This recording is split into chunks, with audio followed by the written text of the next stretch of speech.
Bago tayo magsimula, ipopromote ko lang ang aking online shop sa Shopee at sa TikTok, Miss The Queen PH. Meron po tayong mga power bracelets na ako mismo yung gumawa. So meron tayong mga bracelets for attracting money and abundance, mga pampaswerte. And then meron din tayong bracelets for protection, anti-evil eye, anti-inggit, and also for balancing your chakra. Meron din tayong bracelets for intuition, wisdom, courage, communication, clarity, and love. So lahat po ng ating bracelets ay meron ng kasamang pouch, instruction leaflet, and extra string. Ayan, meron din tayong mga intention oils and spell jar for prosperity and protection. So lahat po ng items ay cleansed and intention set na siya specifically to the buyer. So available to sa Shopee at sa TikTok shop. Link on the description. Thank you so much and happy shopping. Taurus, hi, welcome to Mr. Queen PH at ito ang inyong weekly reading for October 2 to 8, 2023. General reading, just take what resonates. Watch your Sun, Moon, Rising, and Venus para sa iba pang mensahe. And thank you so much sa lahat ng sumusuporta dito sa ating channel. Just a reminder, you have the power to create your own reality. So gamitin nyo lamang ang reading na to bilang gabay. Okay, let's see. Taurus, what's up? You have the Hermit. Oh, ano ka? Nag-hibernate. Hibernate. Yung iba nasa hiatus. So parang you're taking a break. Some of you are spending more time alone, all by yourself. It seems like you want gustong mong maliwanagan ang isip mo. Oo, yung iba pwedeng sa relationship. Merong nagtatry na gustong makipag-usap sa'yo, parang hinahanap ka. Oo.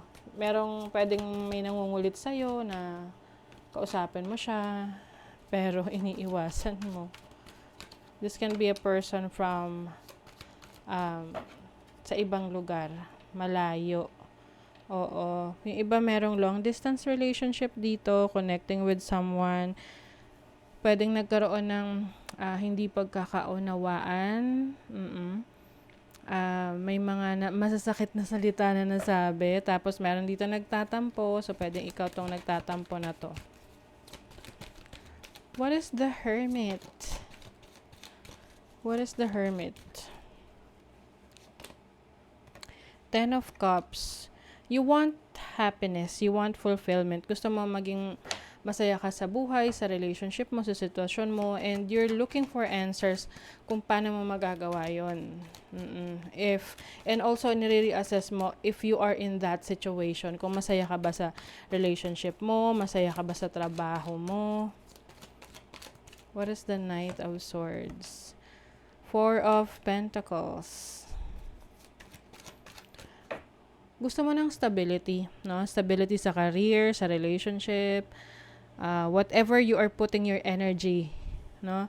Kung saan ka nag-e-effort, nagbibigay ng energy, gusto mo, worth it yon. There's the Nine of Pentacles. Wow. So in your finances, I see a lot of growth. You could be doing something all by yourself, like pwedeng self-employed, you have your own business, you have your own career, very independent, and this is going to grow bigger, no? A lot of potentials na mag-expand, can multiply, kumbaga. Oo. So yung iba sa inyo, maaring you are working hard, no? Para mas magkaroon ka ng mas magandang opportunity outside of your situation, like yung career mo. Example, may trabaho ka ngayon, pinagbubutihan mo talaga kasi meron kang ginugol na makarating ka dun sa lugar na yon, sa bansa na yon, at doon magsimula ng bagong chapter ng buhay mo. Let's see what else. You have the Six of Swords. You're moving on, moving forward.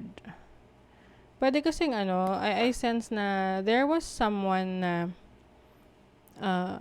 pwedeng pinagkatiwalaan mo But it turns out na itong taong to is um, medyo sketchy yung ano niya, yung vibes niya.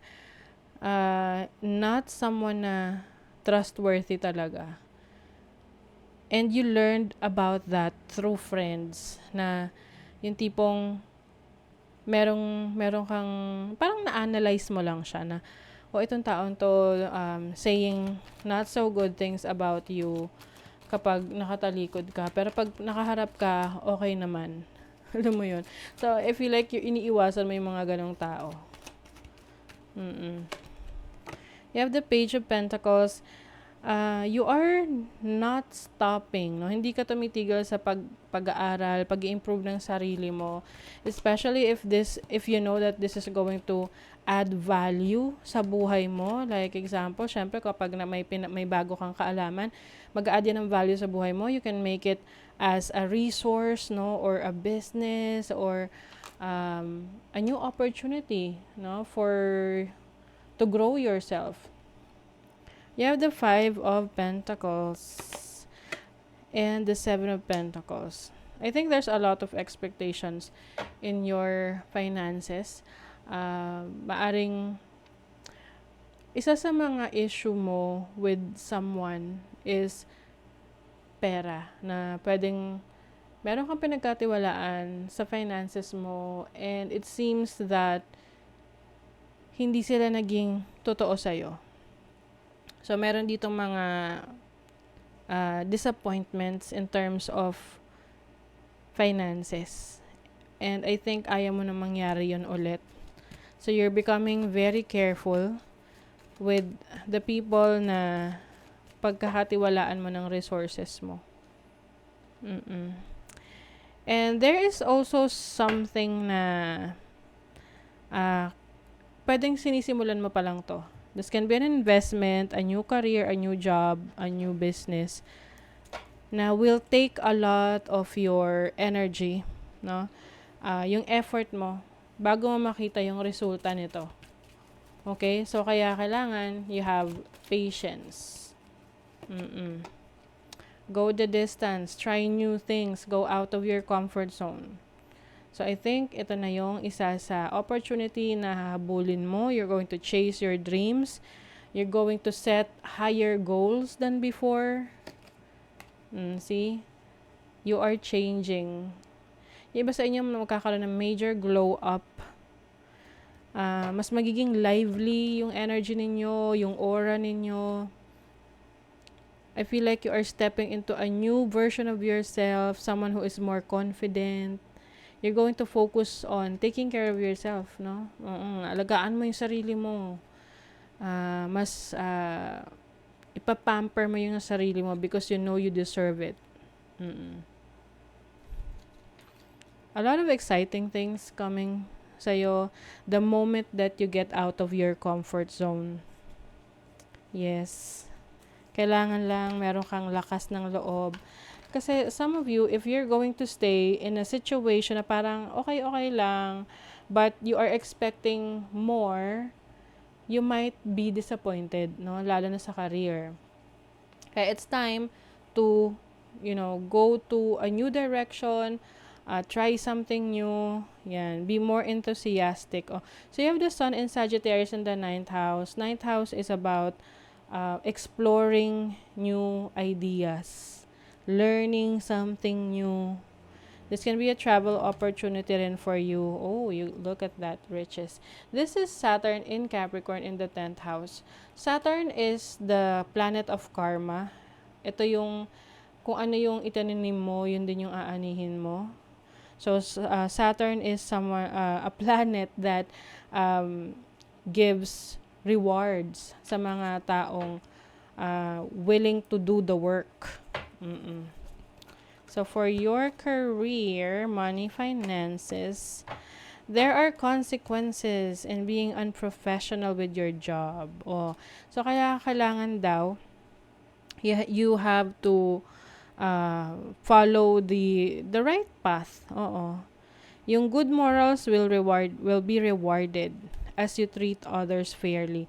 So like what I mentioned kanina, be careful with some people na merong ill intentions, people who are talking behind your back. Mm-mm. Sa love naman, you have options. Marami kang options for relationships. Nasa sa'yo if you want to remain single or if you want to try a new relationship or if you will stay in a relationship. Okay? A lot of options. So, that is your reading, Taurus. Kung nagustuhan nyo ito, naka-resonate kayo, mag-comment kayo dyan. Like, share, subscribe para lagi kayong updated sa ating mga readings. Thank you so much, Taurus. See you again.